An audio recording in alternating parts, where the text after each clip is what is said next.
Oh, goodness. Hi, everybody. Hello. So let's hope my connection holds up this time. I didn't want to end the day without giving a very, very, very special thank you to Eve. Oh, snap. Oh, I'm so sorry. How are y'all?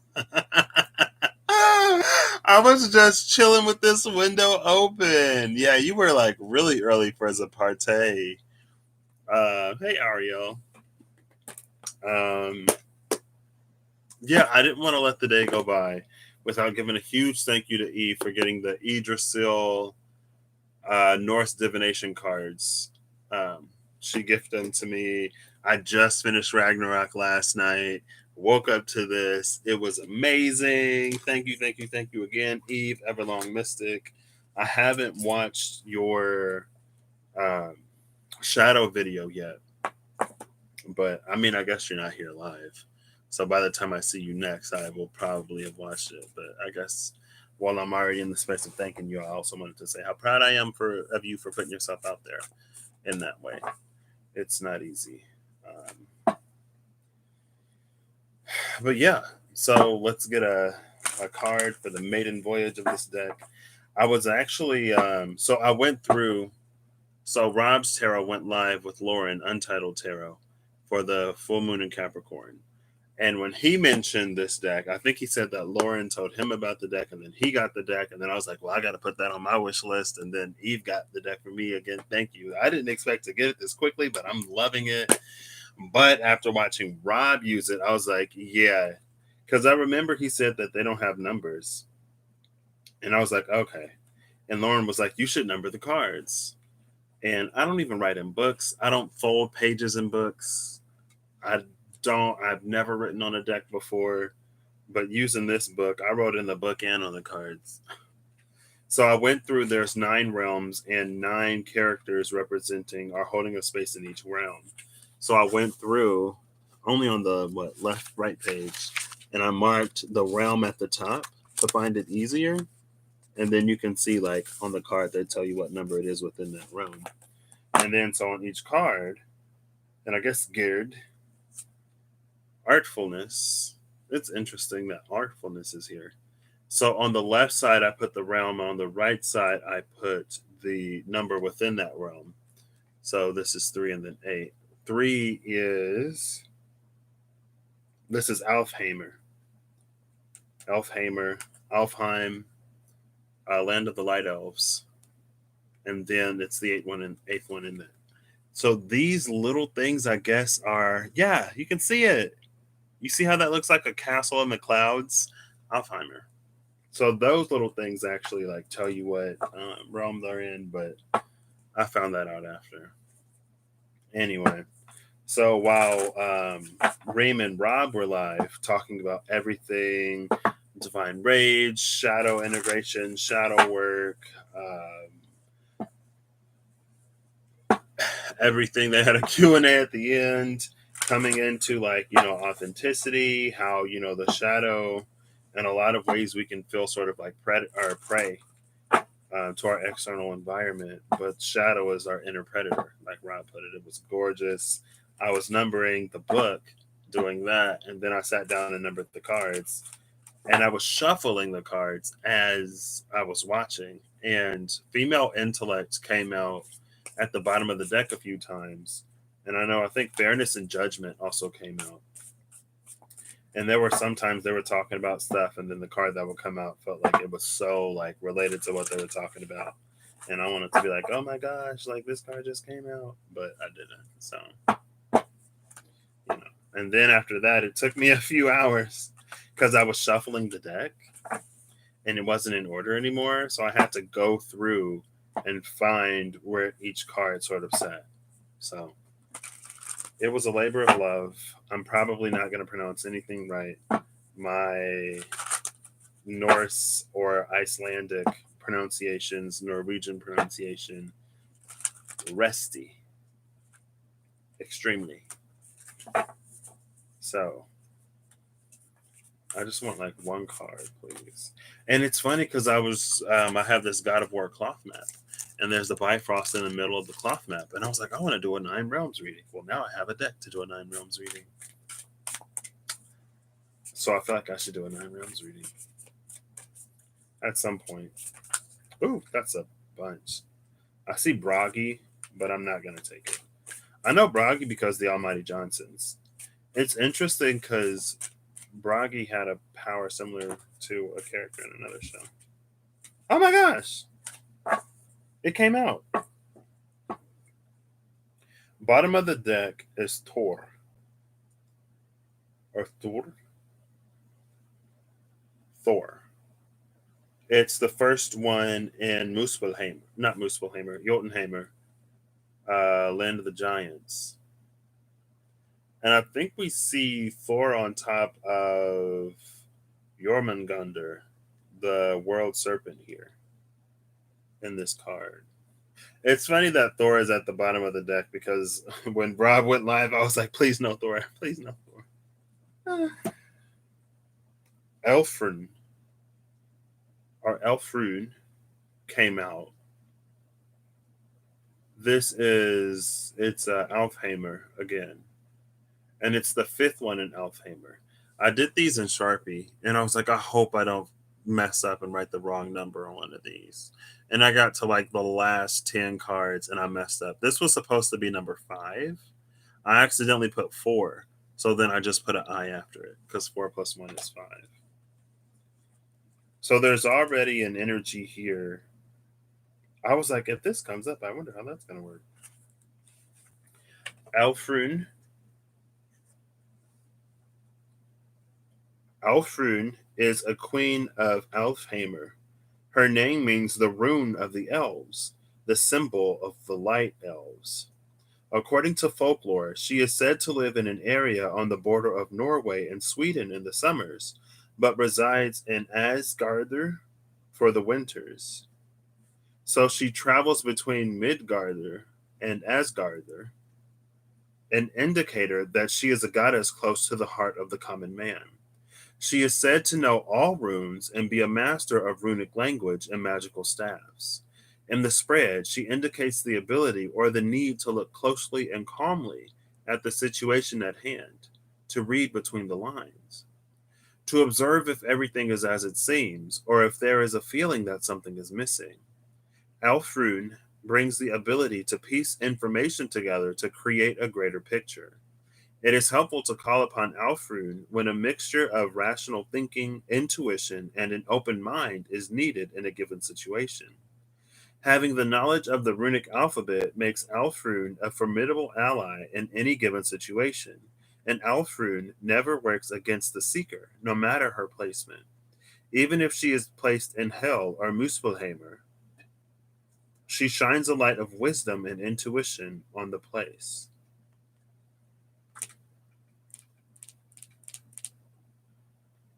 Alfrun is interesting.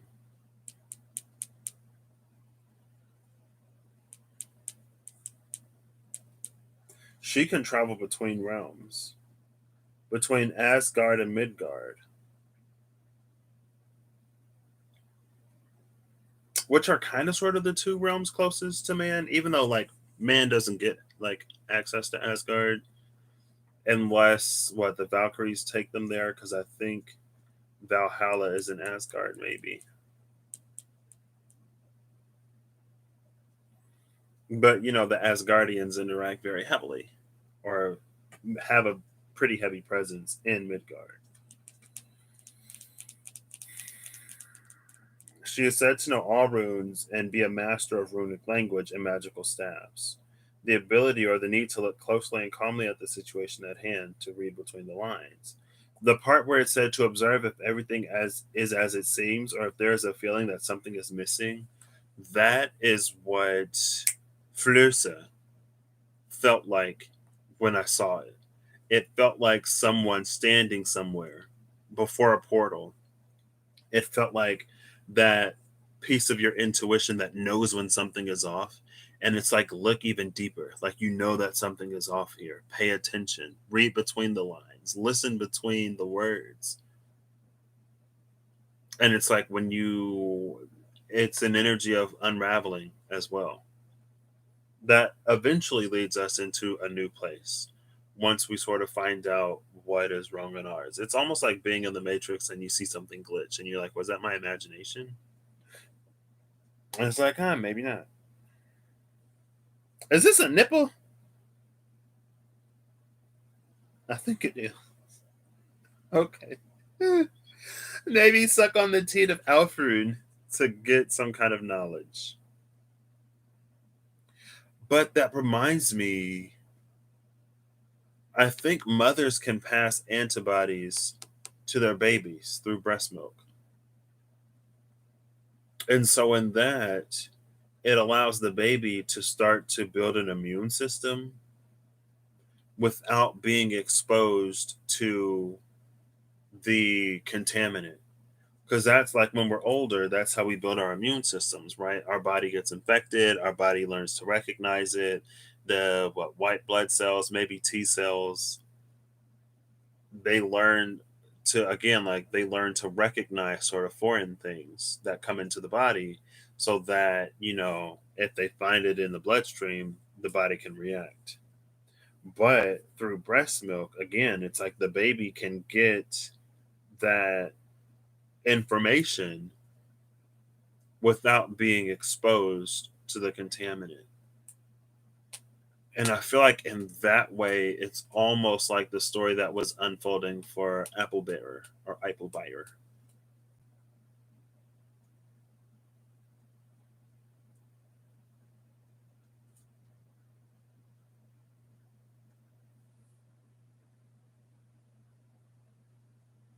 What deck would I use with these?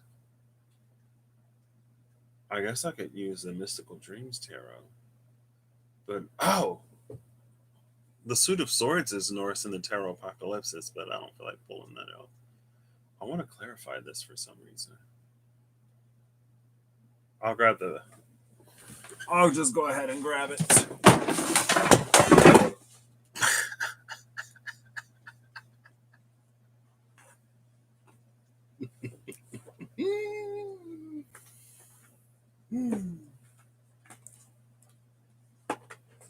It's fine. Oh gosh. Because I kind of want to see what she's illuminating. I also like that no matter her placement, Alfrun works to bring enlightenment. She never works against us. So even though she doesn't work against us, I feel like having her in Hell or Muspelheimer would be a little difficult. I feel like if Alfrun came out in Muspelheimer or in Hellheimer, it would almost carry the energy of Hang True. Hang True, I feel like, again, what the actual runes are, watch Rustling Around. He did, Russell did Uncovered, the Rune Raker. Rustling Around, Rune Raker 1 or 2, Rob's Tarot, Rune Raker, Miss Remy Healing's Rune Raker. It feels like Flursa and Hang True are connected. Or not connected. It feels like Flursa is a realization. It's like a pleasant realization.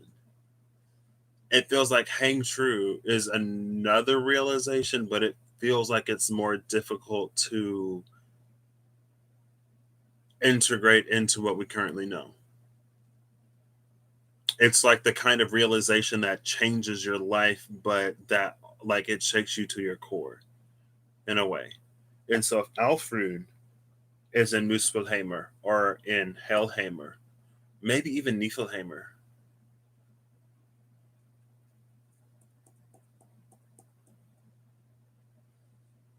then it feels like what she reveals may be a little difficult. But I guess if she's in Muspelheimer or in Hellheimer, then there would be some comfort in that. Even if she is placed in Hell or Muspelheimer, she shines a light of wisdom and intuition on the place. Yeah, so maybe wisdom and intuition, even if it's something difficult because she shines wisdom there, it's like we're able to, it's like it circumvents some of the difficulty of integrating that. So even if it is an uncomfortable truth, we'd be able to manage it. So it's not quite hang true. It is a little bit more flusa, but I don't know. What do I know? I love these rune raker videos, by the way. I don't even know the traditional for the, but the runes from the rune raker, because you get like, a few at a time, right? You get a flusa, kanefa, 12th, little apple bearer or apple bearer, hang true.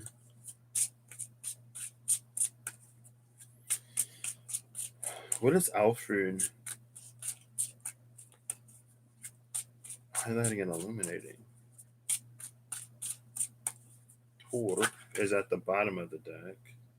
Two of Cups, Ten of Swords, Nine of Swords. They didn't come out, but I saw them. I'm going to close my eyes. They'll come out if they're supposed to. Cards can do that. I don't think it's going to tell me. Elfrune. Oh, gosh. The Seven of Swords is here. Bottom of the deck is the Ten of Swords. The Ten of Swords shows what I think. It's a Valkyrie that's coming to collect the soul of a warrior. And I said that like the Valkyries, like Valhalla is the only way that we really get access to Asgard. And it talked about her going between Asgard and Midgard. So there is a little bit of a Valkyrie energy in that. Unless, she's just opening up a portal where we don't have to sort of die to get to Asgard. Hey Siri. Hey Siri. I left my phone in the bathroom. I'm gonna have to use my iPad. I dropped a card and I need the flashlight to be able to see. Who this? Who this? I got a YouTube notification. Oh. Miss Remy Healings. I'm like, who this? Who? Also, somehow my floor keeps getting wet. Six of Cups in reverse.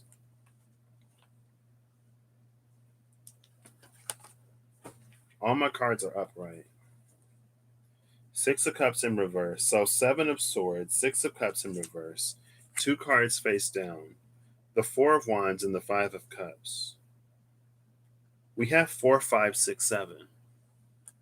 Four Wands, Five Cups, Six Cups, Seven Swords. What's missing is Pentacles. So it feels like. One second.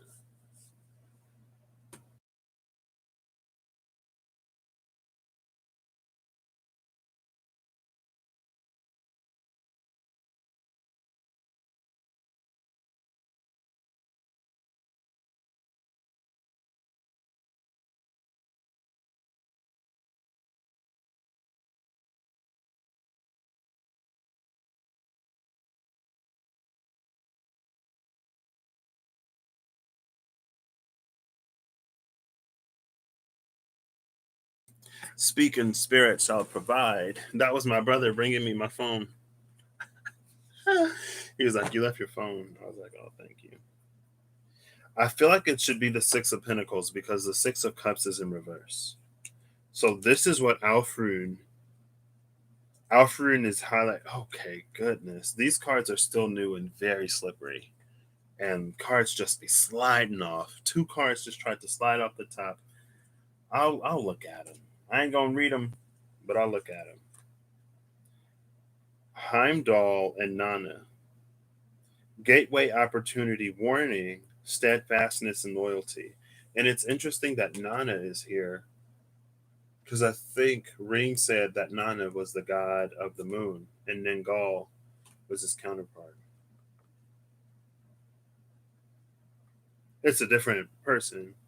or it's a different entity, a different deity, a different energy, but the spelling is the same. So the 5 and the 1 and the 8. This is Midgard. This is Asgard. Midgard and Asgard. Midgard is coming out with the portal in Heimdall. Asgard is coming out.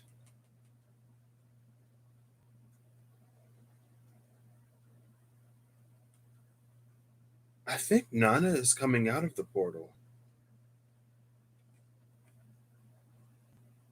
Because, like, I'm looking, it looks like she's like on walking on something, which would be the Bifrost Bridge. Coming out of this, and you can see like some branches of the Yggdrasil, right?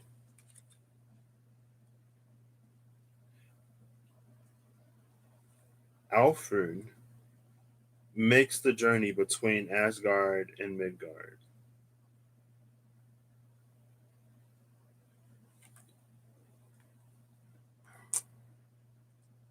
These cards are already like speaking to me. So when Alfred says, read between the lines, 4 wands upright, 5 cups upright, 6 cups in reverse, 7 swords upright. Now, whenever I have 4 cards and 3 out of 4 elements are present, I look for the fourth element.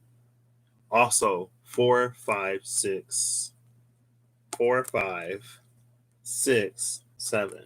So with this 6 being in reverse, and with Earth being the only element that's not here, this 6 of Cups should be the 6 of Pentacles. So it's this energy of, it's like, it doesn't matter how much history you sort of have with the person or in a situation, right?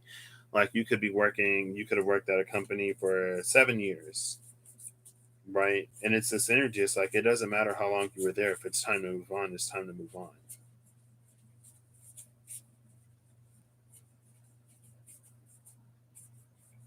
I'm going to see what's before and after the 6 of Pentacles. And the 10 of Swords, look at this. The 10 of Wands is with the 9 of Wands. You probably can't see it. The 10 of Wands, the 9 of Wands, and the Wheel. And then the Sun is behind the Wheel. 10 of Wands, 9 of Wands. At the bottom of the deck, it's 10 of Swords, 9 of Swords. So we got 10 of Swords, 9 of Swords, 10 of Wands, 9 of Wands.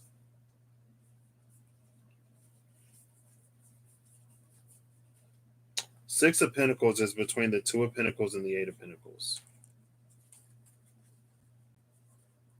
Pentacles in this deck are Hindu, I think. I think Wands are Egyptian, Swords are Nordic, and Cups are Greek. Greek or Greco Roman. So I don't know who this is. The 6 of Pentacles came out between the 2 and the 8 of Pentacles. 2 Pentacles plus 6 Pentacles is 8 Pentacles. So I feel like Alfred, it's almost coming out with this energy of like, again, Alfred makes it easy. But also there's something here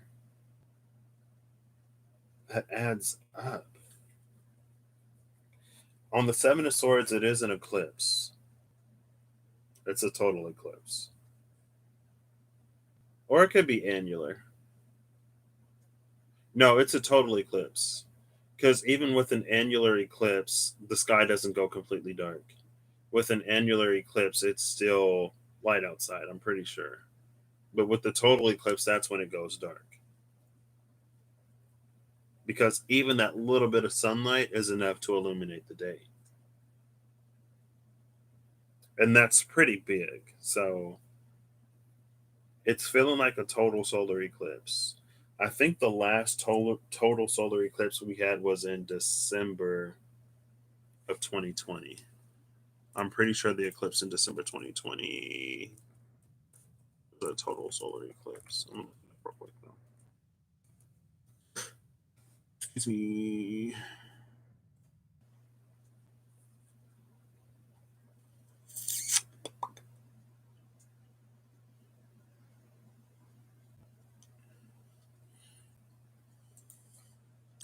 I'll say 2020, 2021 eclipses.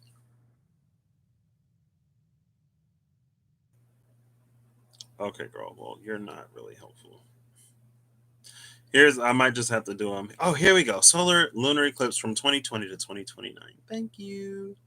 That makes this easy. So, yeah, December 14th, 2020 was a total solar eclipse. The next total solar eclipse is December 4th, 2021. It looks like it cycles between total and annular fairly frequently. The one we just had was annular. December is 12. Yeah, this is Gemini Sagittarius. So there's a 6 month gap, or because we're sitting pretty close in the middle. So, like 6 months ago, we had a total solar eclipse. 6 months from now, we'll have a total solar eclipse. And the six was the one that was in reverse. The six is the one that's standing out. Now, 6 months would be six cups, 6 years would be six pentacles.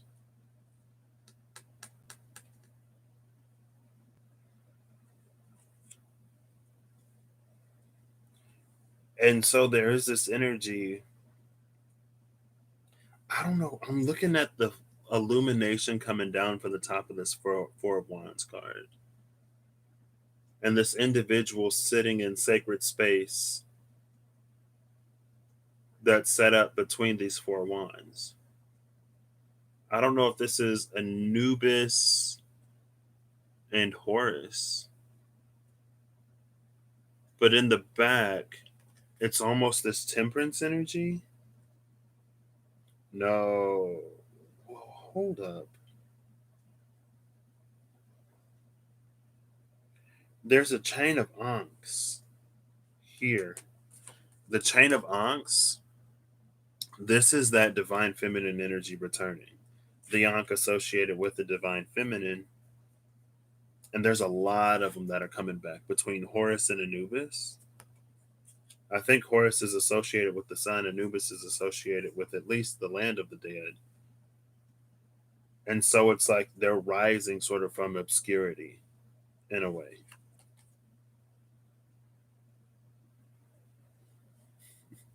Hmm. And those in these sacred spaces are positioned to receive what these goddesses have to sort of reveal.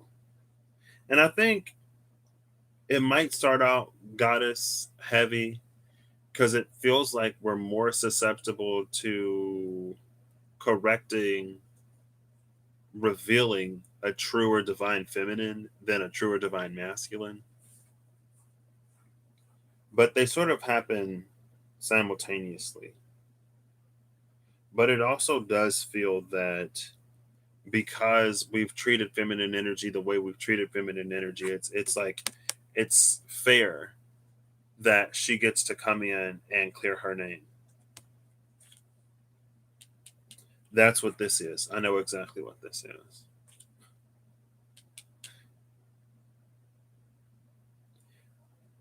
Which leads us to the Five of Cups. I think the Five of Cups and the Seven of Swords are these energies that are linked. And I think it's interesting that it's coming out as like a loss and a grief rather than a rage at what we've lost or at what's been taken from us.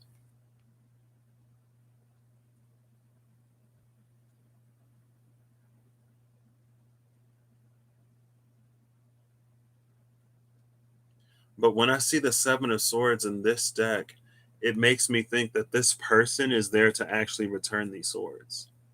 That's why the Eight of Pentacles is here. Okay.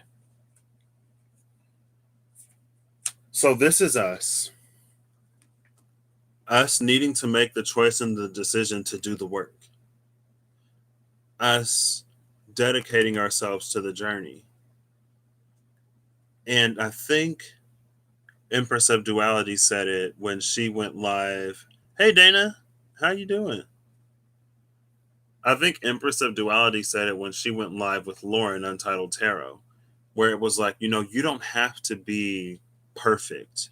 You don't have to be completely healed. You don't have to be fixed when you go on certain journeys. What you need to be is sort of like dedicated to a practice of self love, dedicated to the practice of moving forward. And it's that dedication more so than the perfection.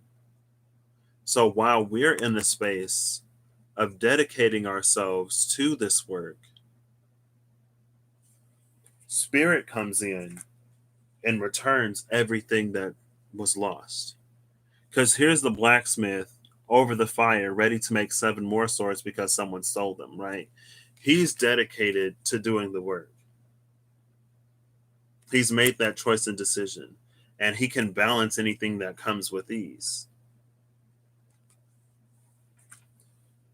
And that's when Spirit steps in and returns everything that was stolen. But it feels like these swords, the swords that he lost, weren't gold, but Spirit's returning 7 swords of gold. That's how. That's the swords. That's funny. That's funny because Reem just sent me the video, a mandala reading that she did when Archangel Michael came through. She had a dream about Archangel Michael, and the mandala of King Arthur came through, and then the mandala of like 4 samurai swords came through. And it's like the swords are coming back, but not until we've dedicated ourselves to doing this. And also with this, because the swords are coming back, it's like what would have taken 6 years to do with 6 of Pentacles, now it's shortened to 6 months with the 6 of Cups. But since the 6 of Cups is in reverse, it's like it could be even sooner than that.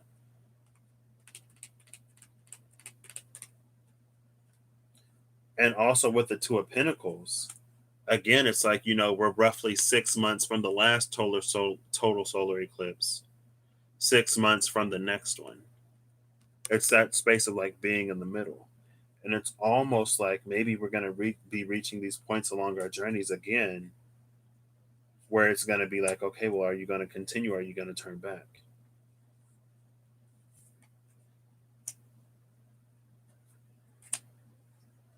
And that's that. This is that Valkyrie energy. Even though a Valkyrie isn't here, unless Nana is a Valkyrie. It doesn't look like it to me. I don't think Nana is a Valkyrie. I'm pretty gosh darn sure Heimdall isn't a Valkyrie.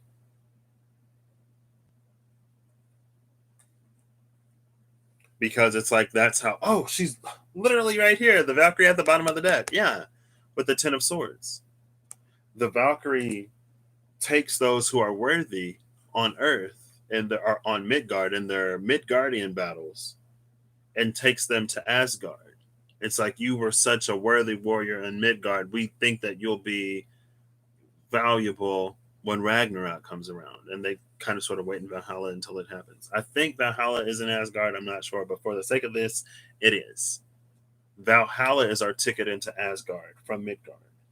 Alfrun travels from Midgard to Asgard and then back to Midgard. That's what this is, right? This dedication in the 2 and the 8 of Pentacles, that's the fight that we get recognized for, that we get selected when we're sitting in these sacred spaces, as this divine feminine energy is like showering down from the heavens with her truth sort of being made known. It's because, again, we're in these spaces because we've dedicated ourselves. It's almost an energy of being. It is, because the Valkyrie is here. It's an energy of being chosen and selected. The only thing that I can't really grasp is this 5 of Cups. This 5 of Cups is us.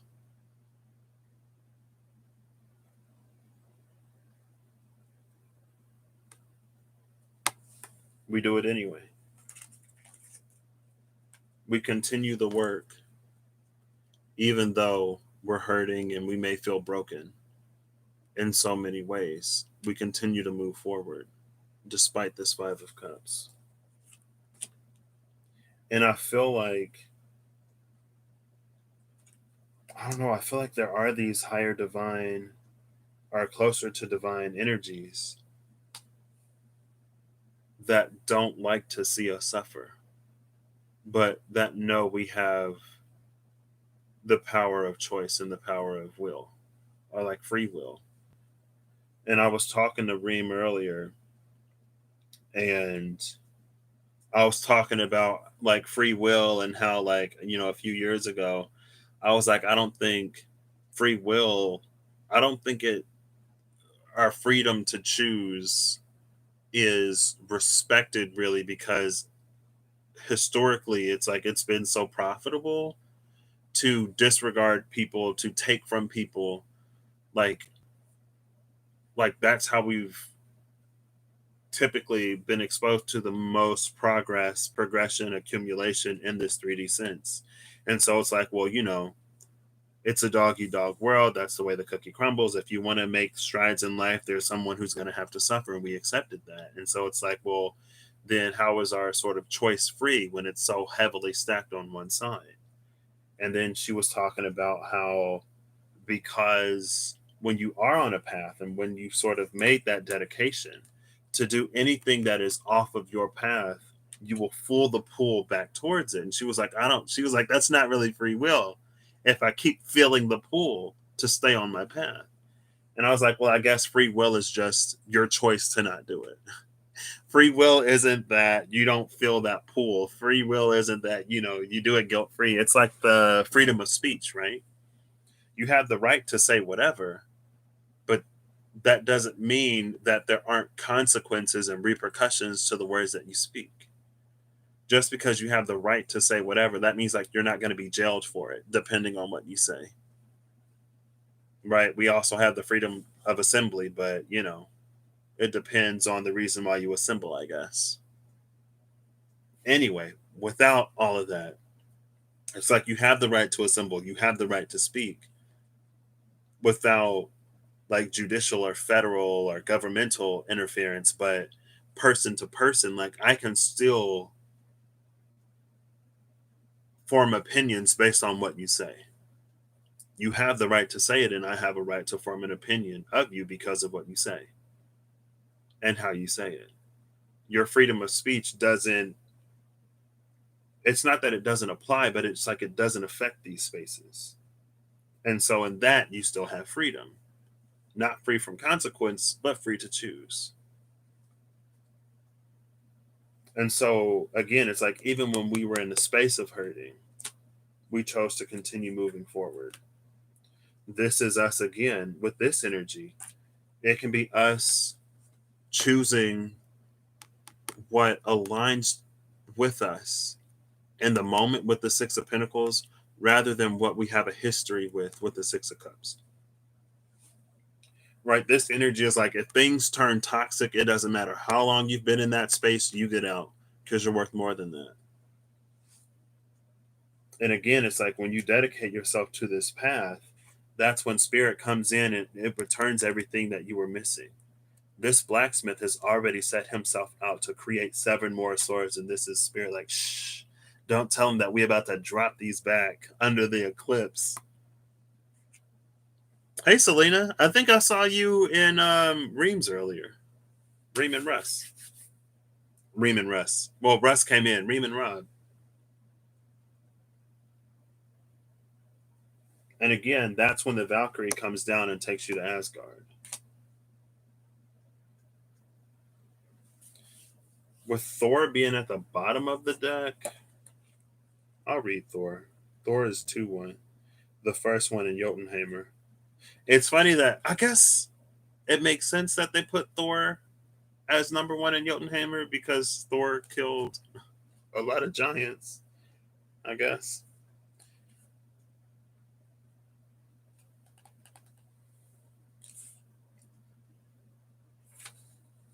Actually, I'm not feeling it. Okay. I'll read this part. He is seen riding on top of Midgard Sormer on the card, enforcing his role as the protector of Midgarder or Midgarder. In this case, the protector of the placement of the seeker. So we have the protector of the placement of the seeker, Thor, at the bottom of the deck. And I was like, is he on top of the world serpent? He is. Jormungandr Midgard Thormer. And it's funny that the book actually calls Jormungandr Midgard Thormer because I looked it up yesterday and everything I saw said Jormungandr. They're the same. The protector of Midgard. The protector of Midgard. This energy that can freely travel between Midgard and Asgard. Heimdall standing at the gate to Midgard. Nana. Steadfastness and loyalty. It's literally right there. Okay. And then the gateway opportunity. It's literally these three cards. This is the steadfastness and the loyalty to our path, regardless of the pain that we may sort of experience. And that could be those energies of purging where it's like, it's this energy. It doesn't matter how long that or how extensive that history is. If it comes to a place where it no longer serves you, then you got to move forward. That steadfastness and loyalty creates these opportunities for everything to be returned. And not only that, it's like it pulls us out of these spaces with this Ten of Swords where we experience all that. I feel like this is almost Yggdrasil Nordic divination cards for the transition from 3D to 5D, 3D to 5D consciousness. Like that whole thing, that's what this is. Because it feels like where we're going, we're not going to experience these things anymore, which is why it's so important that we navigate this space of the Six of Cups in reverse and the Six of Pentacles upright. It's like you don't want to come into this new space. Look, when the Valkyrie takes him, the swords don't go with him. The swords stay in this body. That's him activating like his light body, I guess, if you want to say that. All of the pain stays behind. We move forward. And the space that we move forward to with the Six of Pentacles is going to reflect whatever sort of internal state we hold, which is why our internal state is really solid despite what we experience in life.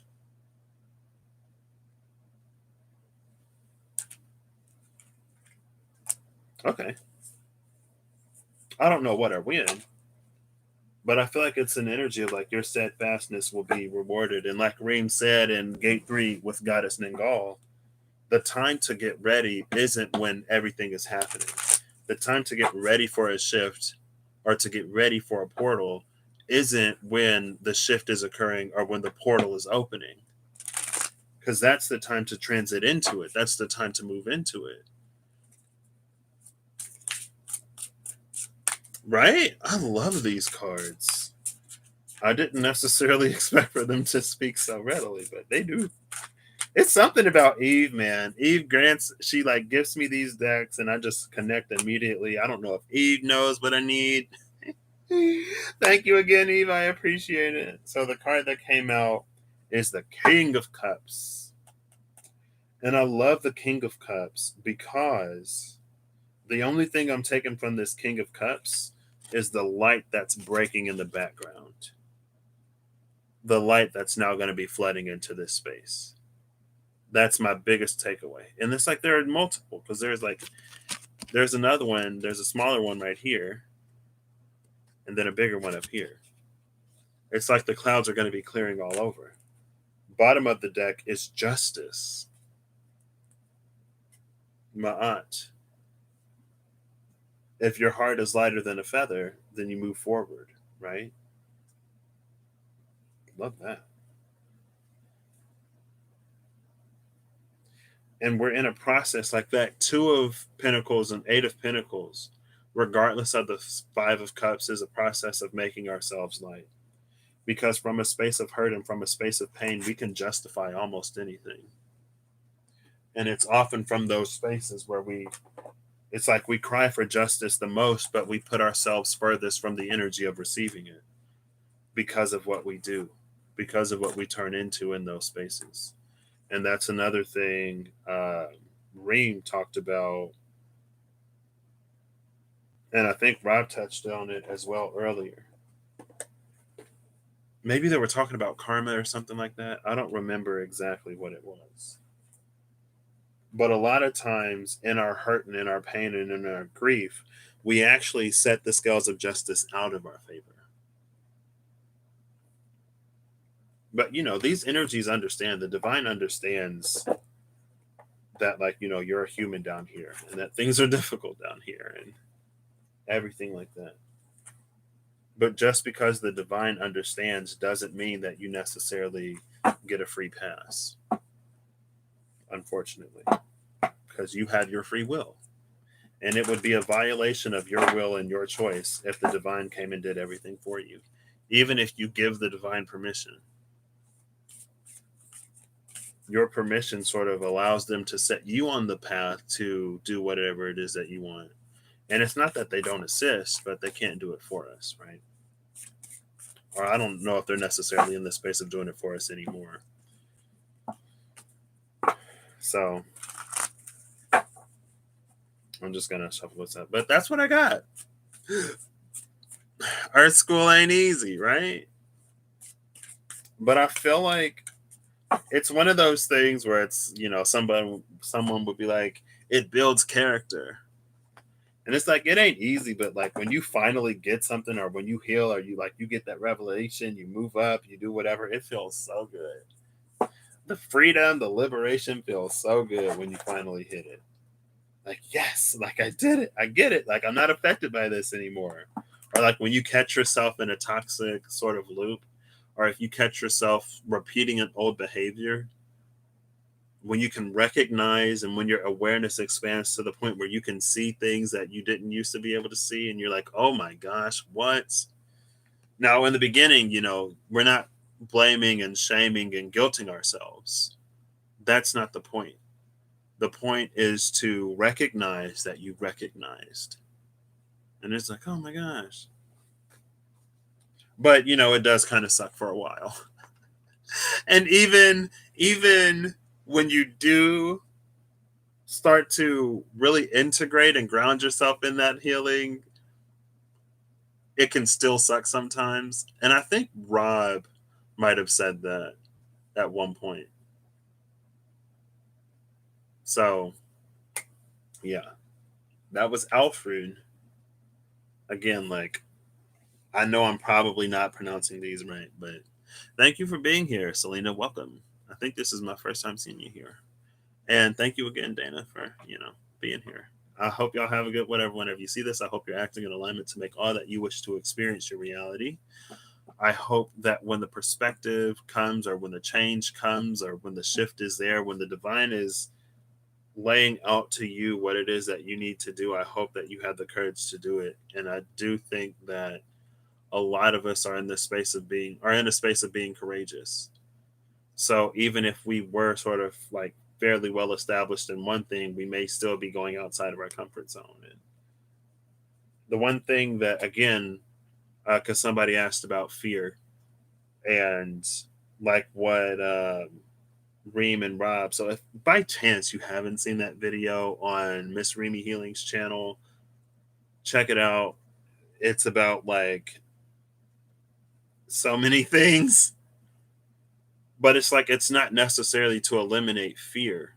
It's not necessarily to eliminate challenge, but it's to build courage and it's to build faith so that we have the courage to go through them anyway.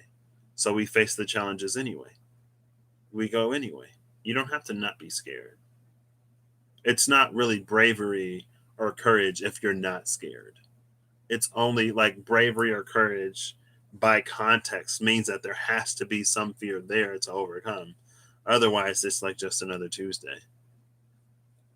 Right? So, no problem. I kind of make myself giggle sometimes too, but All the best. I will catch y'all later. I again thank you, Eve, Everlong Mystic. I had to. I couldn't end the day without coming here and thanking you and using these. And these cards are already talking. I'm like, wait. But yeah, again, I hope you have a good one whenever you see this, and I hope you're acting in alignment to make all that you wish to experience your reality. Have a lovely time, and I will catch you again probably fairly soon.